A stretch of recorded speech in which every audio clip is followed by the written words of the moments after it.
Jelajahi cara baru mendapatkan informasi. Download Metro TV Extend sekarang. Baik, pemirsa, kami akan lanjutkan perbincangan bersama dengan Pak Ito dan juga Mas Ken yang malam hari ini hadir di studio Metro TV. Saya ke Pak Ito. Pak Ito, di segmen sebelumnya tadi saya menanyakan apakah ketika polisi menetapkan seseorang menjadi tersangka, yang bersangkutan ini harus hadir tidak? Atau polisi bisa mengumumkan bahwa seseorang itu tersangka tanpa ada kehadiran dari sosok tersebut, Pak Ito?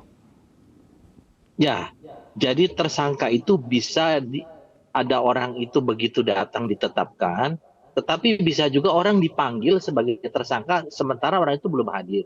Kan di dalam KUHP itu disebutkan bahwa penetapan seorang menjadi tersangka harus dikedepankan azas praduga tak bersalah.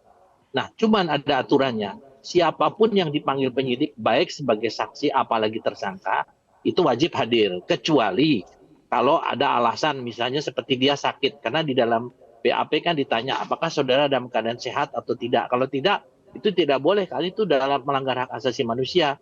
Namun demikian, apabila seorang dipanggil, itu ada panggilan pertama, Mas Reno. Kemudian ada panggilan kedua, yang ketiga upaya paksa atau dijemput. Nah, ini yang selama ini adalah penyidik juga memenuhi pertimbangan kalau dikhawatirkan orang yang melarikan diri, begitu datang ditetapkan tersangka, maka orang tersebut langsung dilakukan upaya paksa berupa penahanan.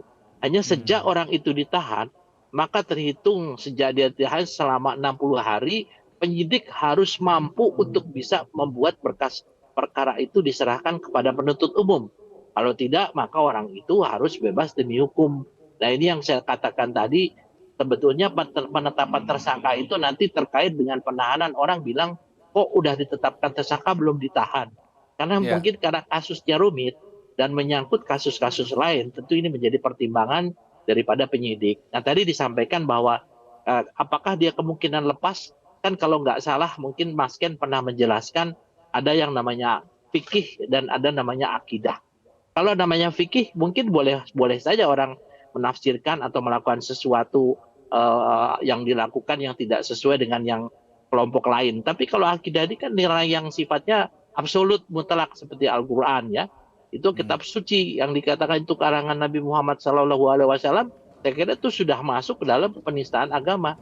Tapi karena ini masuk dalam masalah agama, tentu Polri harus atau penyidik harus minta keterangan dari ahli agama.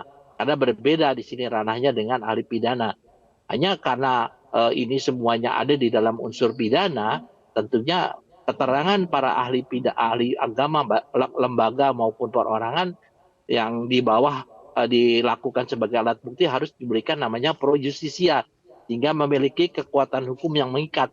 Karena fatwa ini tidak memiliki kekuatan hukum yang mengikat, meskipun itu berasal daripada lembaga MUI. Tapi setelah masuk dalam proses penyidikan, maka sesuai pasal 178 itu 184 ini sudah masuk ke dalam alat bukti yang harus dicantumkan statusnya pro justisia untuk keadilan yang akan digunakan sampai dengan proses peradilan.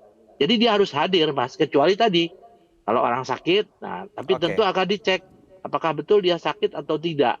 Ini penyidik tentunya juga memiliki teknik sendiri yang akan mengecek. Karena kalau tidak, maka dokter yang mengeluarkan surat keterangan saksi itu juga dapat dikenakan pidana. Jadi kita juga tidak sembarangan orang itu bisa menyatakan bahwa dia sakit.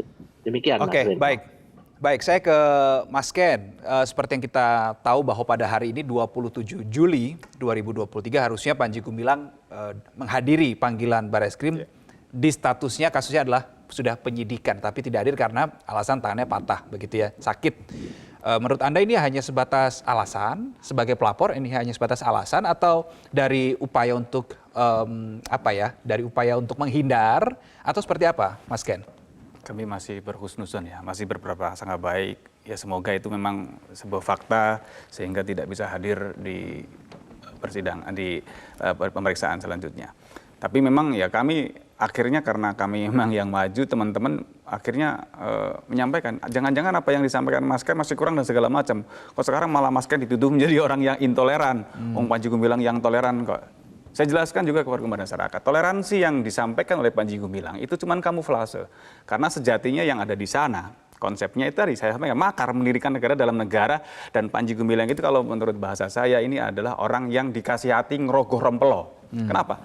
Kebaikan pemerintah termasuk tokoh-tokoh yang datang ke sana diharapkan Panji Gumilang yang tadinya dulu radikal berubah menjadi baik.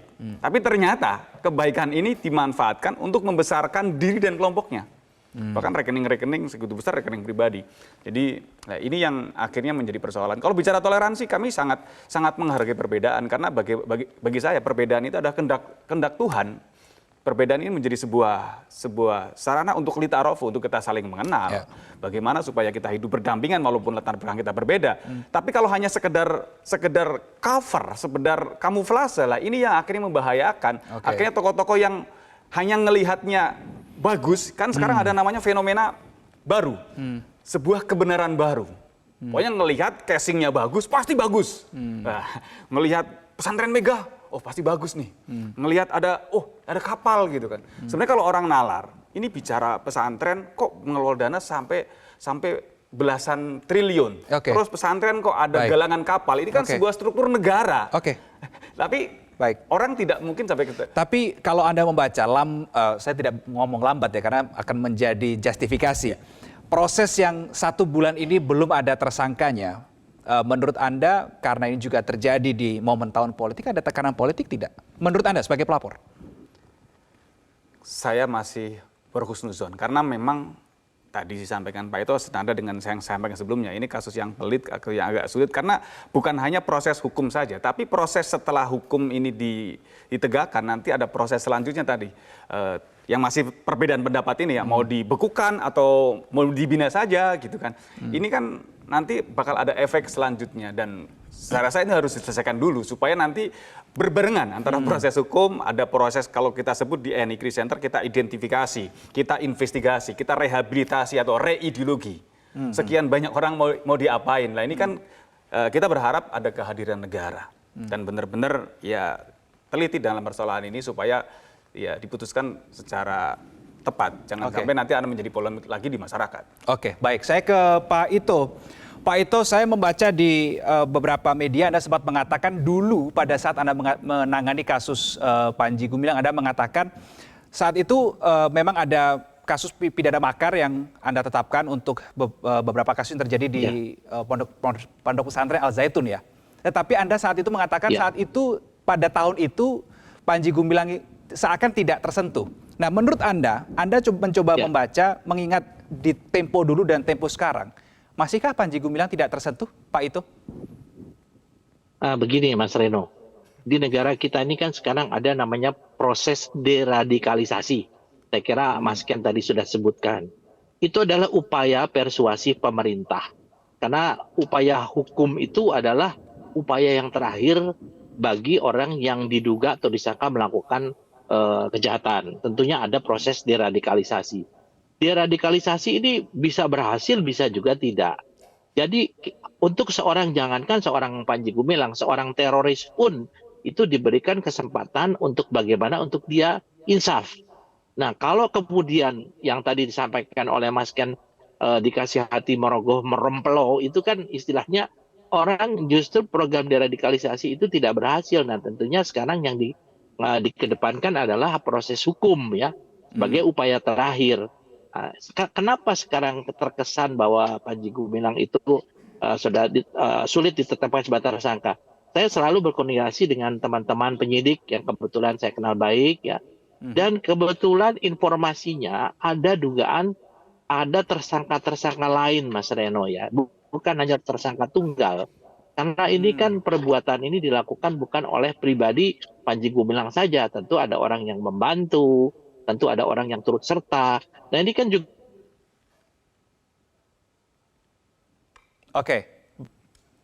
Baik, kami kehilangan koneksi dengan Pak Ito Sumardi, tetapi tadi ada satu poin menarik sebetulnya ingin saya dalami. Ada juga bukan tersangka tunggal di kasus ini, tapi juga ada tersangka-tersangka lainnya. Ini poin yang menarik sebetulnya ingin saya dalami, tapi karena waktu kita terbatas saya sudah ya dialog kita pada malam hari ini. Terima kasih Mas Ken Setiawan, pendiri NII Crisis Center, sudah hadir di studio Metro TV. Semoga kita bisa berdiskusi. Waktu kita habis, Mas Ken. Semoga di kesempatan lainnya kita bisa berbagi informasi lagi. Terima kasih Mas Ken dan juga Pak Ito Sumardi, mantan Kabar Eskrim sudah bergabung sama kami di Prime Time News. Cara mudah mendapatkan informasi dengan satu sentuhan jari. Download Metro TV Extend.